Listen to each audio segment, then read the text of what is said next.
how to fix Snapchat lock snap camera on Android phone. Hello guys, in today's video I'm gonna show you how to fix Snapchat lock snap camera on Android phone. First open settings and now scroll down until you find your apps, and now click apps again, and here just type Snapchat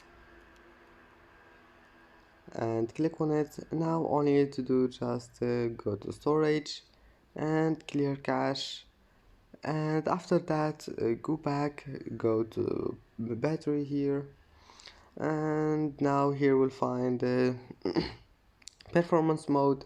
Just allow it, and if you find the power saving mode like that, disable it and allow performance mode, and this one here, performance mode, will help you to fix your lag. And that's it. Don't forget to like and subscribe, and see you in the next video.